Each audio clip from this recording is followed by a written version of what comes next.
Mark Le Dain is the valedictorian for the class of 2008. He has made his mark on STS. He is liked and respected by his teachers and peers for his kind heart, his intelligence, and his many contributions to school life at STS. This year, Mark has served as a school prefect, and his many contributions have benefited all students at STS.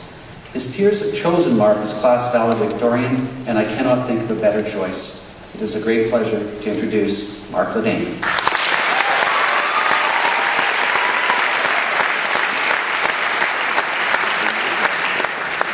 Thank you, Mr. Adley.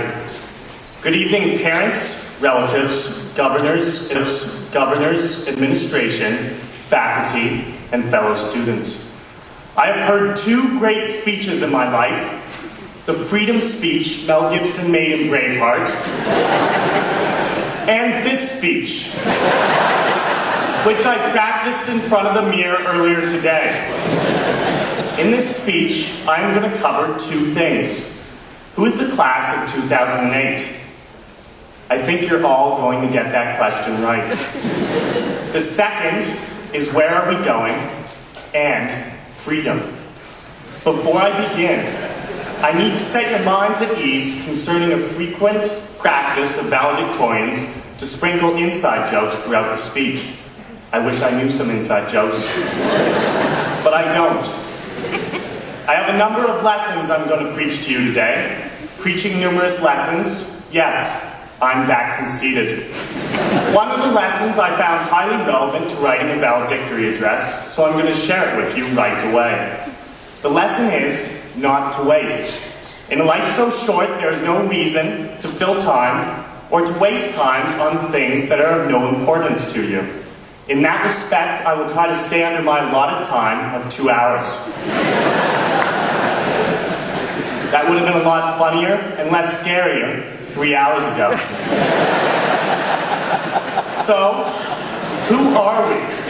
It is my honor, absolute honor tonight, to be the voice of the graduating class of 2008.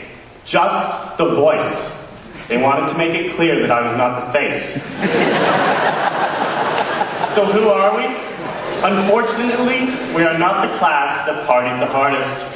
And the best looking year, obviously, would have been when Mr. Mercer graduated.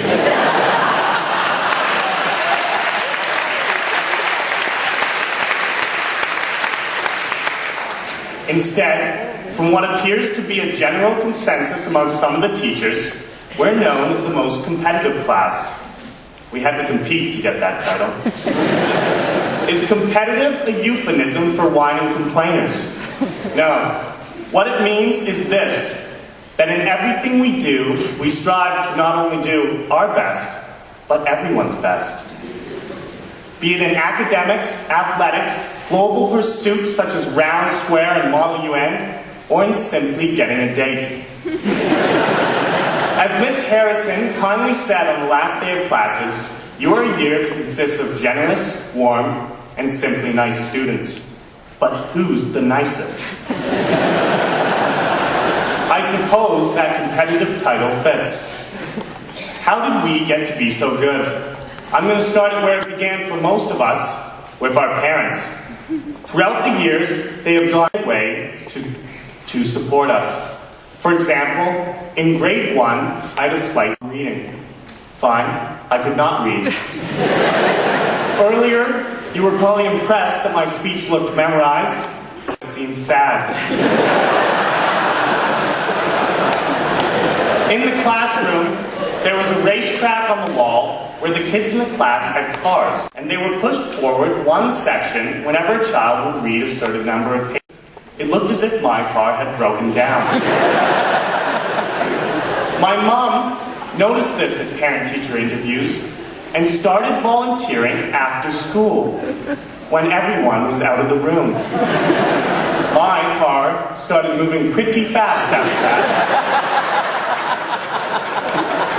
Later on, I remember my mother got some great marks in grade 5.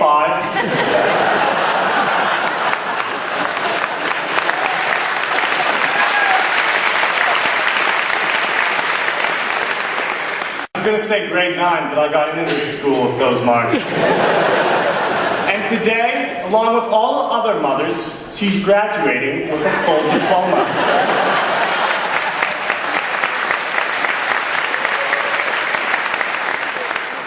And for that, I'd like to thank them for all their help.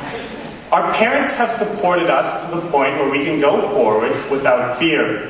Ironic, really, as their number one job since we were born has been to instill fear in us of all things. From crossing the road, to playing with sharp sticks, to just playing with regular sticks. But most of the time, this fear was of them. This is why I've always said, Mr. Koning has been like a father to me.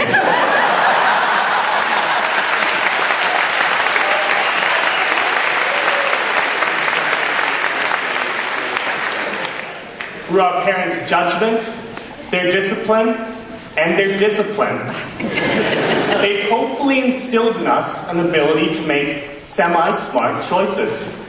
Even though just recently, after I threw a party to which I did not invite my parents, my father remarked, "Mark, your judgment and natural selection go hand in hand."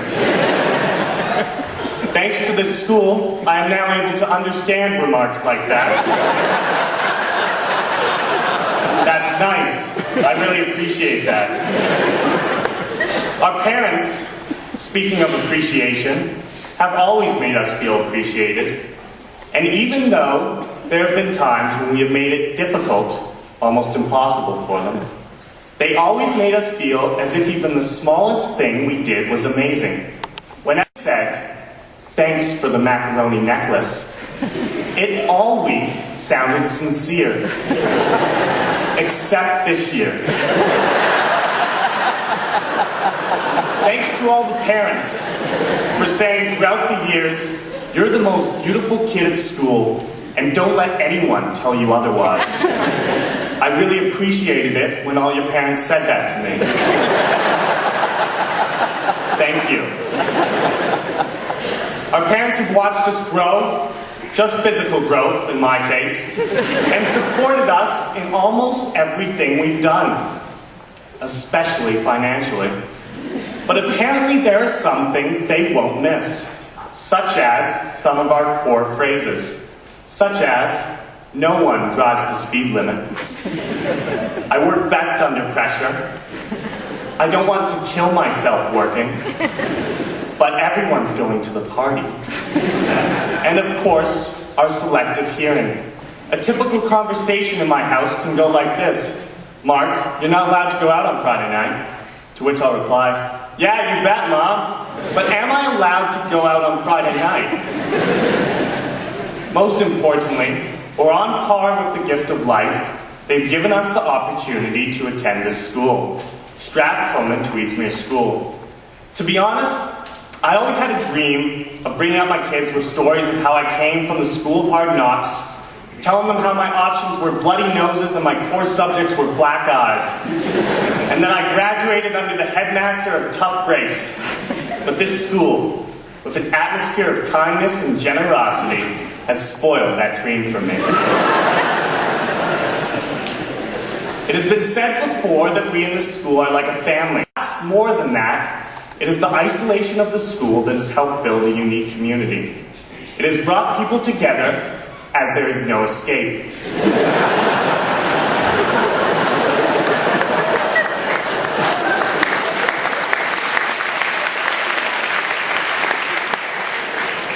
It is the Alcatraz of schools. Like the family, we must learn to get along as we spend so much time together. But it is not just the landscape, the building that makes this place, but the faculty that fill it. When we came into high school, it must have been tough for teachers because we already knew everything. Or so we thought. I remember when Mr. Adley told me not to eat in the rotunda because of the mess. I thought to myself, what a ridiculous idea. Who can't get food in their mouth? I figured they must have had the worst